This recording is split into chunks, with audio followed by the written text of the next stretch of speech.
Parmi les causes d'incendie en Corse, l'activité électrique fréquente, notamment en période estivale. Une menace pour le patrimoine forestier, y compris en altitude. Un phénomène météorologique d'orage sec qui génère de nombreuses opérations de lutte. C'est ainsi que d'importants moyens terrestres et aériens ont été engagés à 25 reprises l'été dernier. Un enjeu opérationnel pour les services chargés de la lutte et une doctrine bien rodée pour y faire face, comme nous l'explique le capitaine Christian Morelli, chef du CTA Codis. Une fois l'alerte arrivée donc au CTA et la localisation précise déterminée du départ, derrière on envoie un départ type adapté, c'est-à-dire un chef de groupe pour avoir une première situation et un premier commandement sur l'opération de secours. Et suivant la localisation, l'accessibilité supposée ou pas du chantier, on engage dans la foulée aussi l'hélicoptère bombardier d'eau qui est chargé de récupérer le chef de groupe, de faire une première reco aérienne avant de prendre l'opportunité ou pas d'effectuer des largages en attendant de monter en puissance par l'héliportage. Des opérations de lutte qui nécessitent des compétences particulières et qui sont engagées en interservice avec les pionniers du 6-2A, les forestiers sapeurs de la collectivité de Corse et les sapeurs sauveteurs de la sécurité civile. Des opérations complexes dans des reliefs très escarpés et dans des peuplements forestiers denses, comme nous l'a précisé le lieutenant Michael Théolaire, chef du service opération. L'été, au-delà des feux de maquis que l'on peut rencontrer sur une campagne feu de forêt, le 6-2A doit intervenir également sur des feux de foudre. Donc, feux de foudre est lié à des orages estivaux qu'on rencontre très souvent et notamment au mois d'août. Particularité, activité électrique importante qui fait que donc la foudre tape, comme on dit, dans des massifs forestiers relativement élevés en altitude.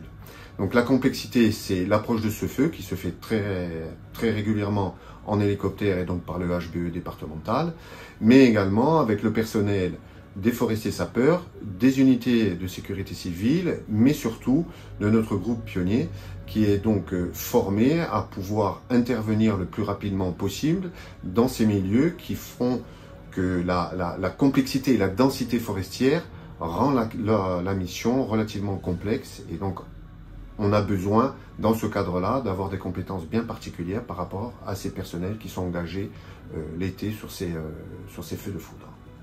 C'est un feu que, si l'on ne traîne pas de suite, il peut ressortir 2-3 jours plus tard à plusieurs centaines de mètres et là engendrer un feu très important lié aussi à l'activité hydrométrique ou aussi du vent. Et là, ce serait bien plus complexe, notamment par rapport à l'accès rendu difficile, puisqu'on se retrouve souvent en moyenne, voire en haute montagne. Un milieu hostile et des conditions de lutte très difficiles pour les personnels au sol et des situations opérationnelles qui requièrent une analyse approfondie. Des techniques de forestage et d'extinction confiées à des unités aguerries, disposant de qualifications particulières, comme nous l'a détaillé le lieutenant Jean-Antoine de Médardi, responsable du commando feu de forêt. Ces feux de foudre nécessitent à la fois des compétences pompiers et des compétences de forestage.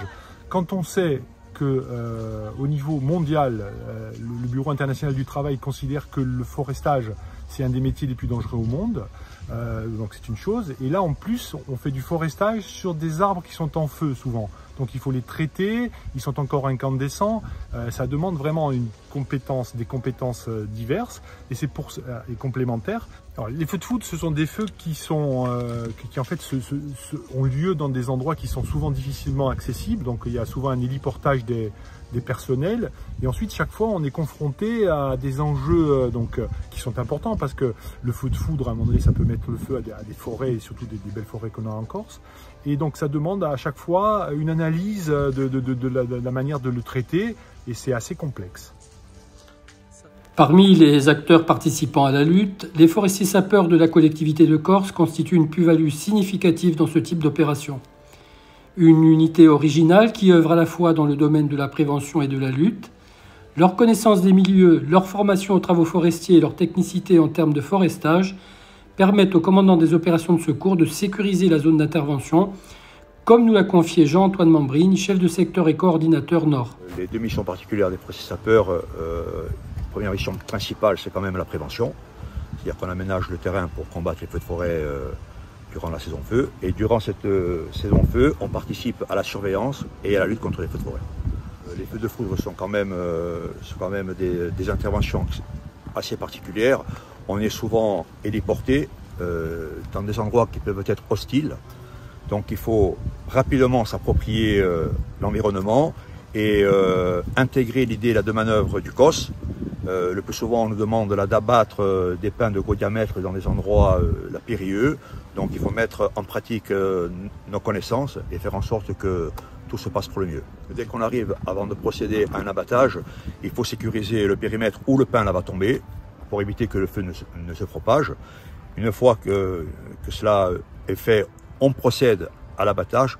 Il faut vraiment que l'arbre tombe où il faut. Cohésion des personnels et interopérabilité des moyens aériens et terrestres sont les deux conditions indispensables pour la réussite de ces missions délicates. Des conditions réunies en Corse du Sud où les services concourant à la lutte agissent en parfaite synergie pour la protection du patrimoine forestier.